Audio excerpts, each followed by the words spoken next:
કેવી રીતે ભગા અણદાની દેવીએ માં ઉગતા પોળની મેલડીએ સંધણ ભેંસ હાટું સાયલાનું રજવાડું ખમાયું.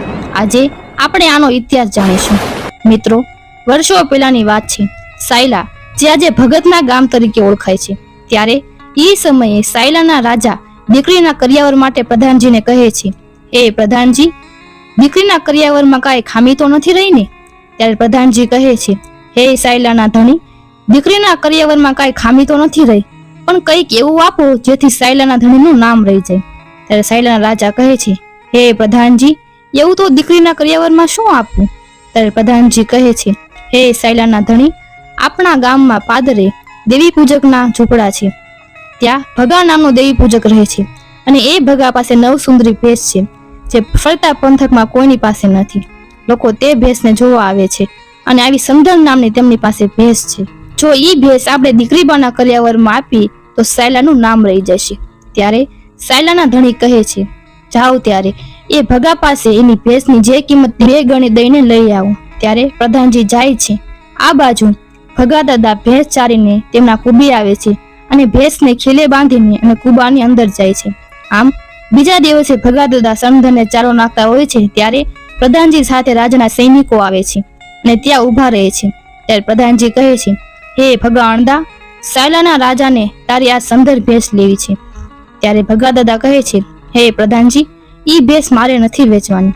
ત્યારે પ્રધાનજી કહે છે, હે ભગા અણદા, એ ભેંસની તમે જે કિંમત કહો તેની 2 ગણી દેવા અમે તૈયાર છીએ, કારણ કે આ ભેંસ સાયલાના ધણીને દીકરીબાના કરિયાવરમાં આપી છે.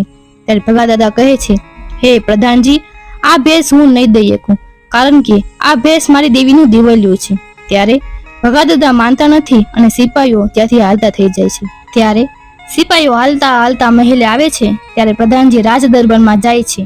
ત્યાં રાજા કહે છે, હે પ્રધાનજી, ભેંસ લઈ આવ્યા? ત્યારે પ્રધાનજી કહે છે, હે સાયલાના ધણી, ભગાએ ભેંસ આપવાની ના પાડી દીધી છે.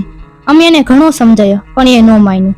ત્યારે સાયલાના ધણી ક્રોધિત થઈને કહે છે, એ ભગાએ ભેંસ દેવાની મને ના પાડી? જાઓ ત્યારે ખીલેથી ભેંસને છોડીને આલે આવો. અને આમ ફરીથી રાજના સિપાહીઓ પ્રધાનજી સાથે જાય છે અને ભગા દાદાના કુબે પહોંચે છે. ત્યારે પ્રધાનજી સિપાહીઓને કહે છે, જાઓ ભેંસ છોડી લ્યો. ત્યારે સિપાહીઓ ભેંસ છોડવા જાય છે. ત્યારે ભગા દાદા આવે છે અને કહે છે, મારી સમધનને ક્યાં લઈ જાઉં છું? ત્યારે પ્રધાનજી કહે છે, ભેંસ છોડી લો, હું જોઉં છું કોણ તમને રોકે છે. ત્યારે ભગા દાદા દોડતા દોડતા પ્રધાનજી પાસે આવે છે અને કહે છે, હે પ્રધાનજી, મારી સમધનને રહેવાય દો, એ મારી દેવીનું દિવલ્યું છે. ત્યારે પ્રધાનજી કહે છે, હે ભગા, સાયલાના ધણીનો હુકમ છે તારી ભેંસ લઈ જવાનું. ત્યારે ભગા દાદા 2 હાથ જોડીને કહે છે, હે બાપ, આ ભેંસ મારી નથી, મારી દેવીની છે, મારી દેવીનું દિવલ્યું છે, રહેવા દો બાપ, રહેવાય દો, મારી સમધનને રહેવાય દો, હું તમને 2 હાથ જોડું છું. ત્યારે પ્રધાનજી કહે છે, મારે તારું કાંઈ સાંભળવું નથી, ચાલો ભેંસ લઈ લો. ભગા દાદા ઘણું રુદન કરે છે, પણ સિપાહીઓ સમધનને લઈ જાય છે. ત્યારે ભગા દાદા દોડતા દોડતા માતાજીને પાસે જાય છે. માતાજીને કહે છે, હે મારી માં મેલડી, હે ઉગતા પોળની દેવી, હે મારી વડવાની દેવી, હું નબળ હતો પણ તું ક્યાં નબળ હતી? હે મારી વડવાની દેવી, હવે મારે આ જગ્યામાં ન રહેવાય. જ્યાં સુધી તું સમધનને પાછી ન લાવ ત્યાં સુધી હું આ જગ્યામાં પગ નહીં મેકું. અને આમ કહીને ભગા દાદા હાલી નીકળે છે. આ બાજુ સિપાહીઓ ભેંસને લઈને મહેલમાં આવે છે, અને પ્રધાનજી રાજ દરબારમાં જાય છે અને કહે છે, હે સાયલાના ધણી, અમે ભેંસ લઈ આવ્યા. ત્યારે સાયલાના ધણી કહે છે, હે પ્રધાનજી, જાઓ એ ભેંસને દીકરીના કરિયાવરમાં કચ્છ મોકલી દો.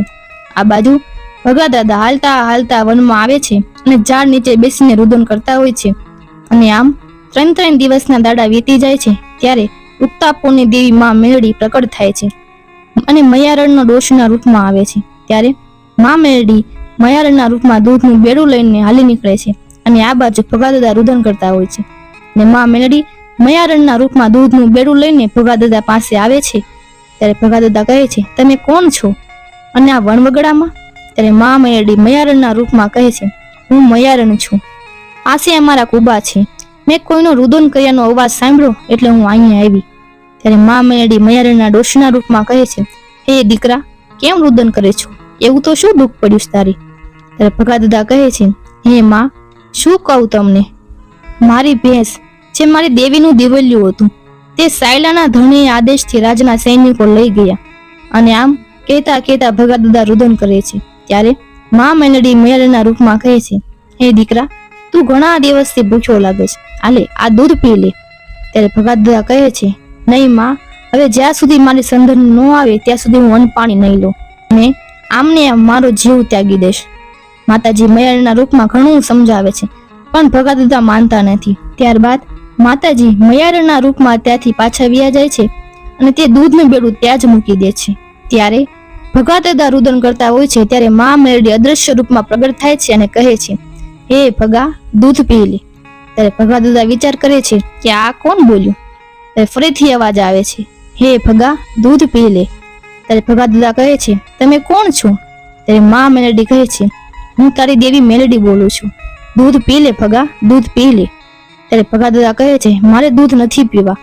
હે ભગલા, દૂધ પી લે, હું તારી દેવી બોલું છું. ત્યારે ભગા દાદા કહે છે, જો મારી દેવી હોય ને તો સમધણને લાવ. ત્યારે માં મેલડી કહે છે, હે ભગલા, જો 3.5 દિવસમાં તારી તો માનજે કે તારી દેવી બોલી હતી. આમ કહીને માતાજી અદ્રશ્ય થઈ જાય છે અને આ બાજુ સાયલાના રાજાની દીકરી ભેંસ દોવા જાય ત્યાં માં મેરડી પ્રગટ થાય છે અને માં મેરડી એવો ચમત્કાર કરે છે કે દૂધની શેડીઓને બદલે લોહીની શેડીઓ નીકળે છે. ત્યારે રાજાની દીકરી વિચાર કરે છે કે આ શું કહેવાય, આ શુકન સારું ન કહેવાય. જ્યારથી આ ભેંસ આવી છે ત્યારથી મહેલમાં કંઈ પણ ઠીક નથી અને તે સિપાહીઓને બોલાવીને કહે છે, અત્યારે જ આ ભેંસને સાયલા પરત મોકલી લાવો. ત્યારે આ બાજુ સિપાહીઓ ભેંસ લઈને સાયલા આવે છે. ત્યારે આ બાજુ માં મેરડી સાયલાના મહેલમાં પ્રગટ થાય છે અને આખા મહેલના સૈનિકોને ધૂણાવે છે, ઘોડાઓને ધૂણાવે છે અને રાણીઓને ધૂણાવે છે અને આખું મહેલ ધૂણે છે. અને આ બાજુ પ્રધાનજી દોડતા દોડતા સાયલાના ધણી પાસે જાય છે અને કહે છે, હે સાયલાના ધણી, તમે જલ્દી હાલો અને જુઓ કે મહેલામાં બધા અચાનકથી ધૂણે છે. ત્યારબાદ રાજા દોડતા દોડતા જાય છે અને જોવે છે કે આ શું કહેવાય અને તેમના રાણીને કહે છે, આ શું થયું છે તમને? ત્યારે તે રાણી ધૂણતા ધૂણતા બોલે છે, હે રાજન, હું ભગા આણંદાની દેવી મેલડી છું, તું અત્યારે જ સંધન ભેંસને ભગા પાસે મોકલી દે, એ મારું દેવલિયું છે અને જો તું નહીં મોકલે તો આનું પરિણામ સારું નહીં આવે. ત્યારે સાયલાના ધણી કહે છે, હે ઉક્તાપોરની દેવી માં મેલડી, તમે શાંત થઈ જાઓ અને આ બધું ઠીક કરી દો, મારી ભૂલ થઈ ગઈ, હું અત્યારે જ સંધનને લઈ જાઉં છું અને મારી ભૂલ સ્વીકારું છું. અને આ બાજુ સાયલાના ધણી સંધન ભેંસને લઈને હાલી નીકળે છે અને ભગા દાદાને કૂબે આવે છે. અને આ બાજુ ભગા દાદાને પણ ખબર પડે છે કે સાયલાના ધણી સંધનને લઈને પાછા આવે છે, તો તે પણ દોડતા દોડતા કૂબે આવે છે અને સંધનને જોઈને ભગા દાદા રાજી થઈ જાય છે. અને આ બાજુ સાયલાના ધણી કૂબે આવીને માતાજીના મઢે પગે લાગે છે અને કગરે છે અને 2 હાથ જોડીને પગે લાગે છે અને કહે છે, હે માં, મારી ભૂલ થઈ ગઈ. અને આ બાજુ સાયલાના ધણી ભગા દાદા પાસે આવે છે અને માફી માંગે છે અને કહે છે, હે ભગા આણંદા, મારી ભૂલ થઈ ગઈ, હું માફી માંગુ છું અને આ તમારી સંધનને પાછો લાવ્યો છું. હે ભગા આણંદા, માંગો, તમે જે માંગો તે હું દેવા તૈયાર છું. ત્યારે ભગા દાદા કહે છે, હે સાયલાના ધણી, મારે મારી દેવીના દેવલિયા સિવાય બીજું કાંઈ નથી જોતું.